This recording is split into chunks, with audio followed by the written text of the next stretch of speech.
ang pamahaw karon. Chick boy? Hindi man na. Ganyan mga kapuso sa mga taga UP Bimyag dira. Mayong aga lang sa tanan last week. Naghapit naman kami dira kag ini ang amo nakita sa amon nga pag campus tour.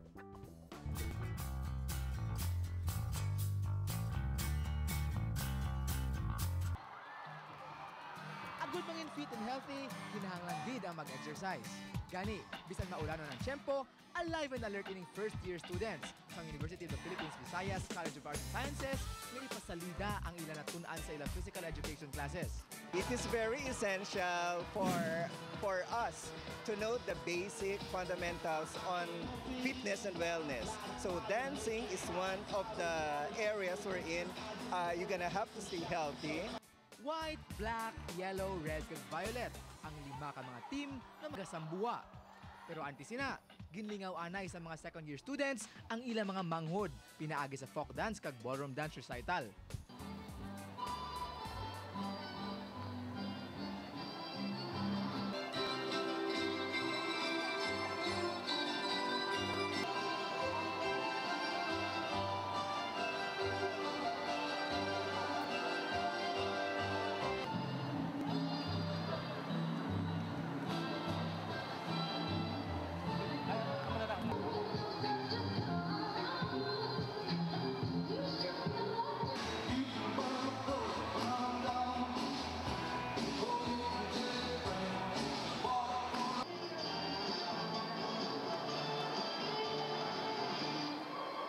Pagkatapos ng performance, ginpasalida na sang tagsa ka team ang ilang winning choreography sa ilang dance era presentation.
Paagi sining aktibidad, magluwas nga nag-enjoy ang mga estudyante, may ara man sila personal nga natun-an. Na-learn ko gid nga hindi lang ang academics mo ang ila gina-focus nga hindi lang na-develop ang imong intellectual. So na-learn ko man nga as part sa ila curriculum ang PE nga kinahanglan man namon maging physically fit. So dapat physically active man kami.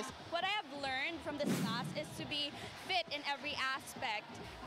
To be mentally fit, to be physically fit, and to be socially fit. Madamo pa kita sa mga school activities nga pagkakadtuan. Gani, padayon lang nga magtutok sa arangkada sa aton padayon nga pag Campus Tour. Yes, sa aton na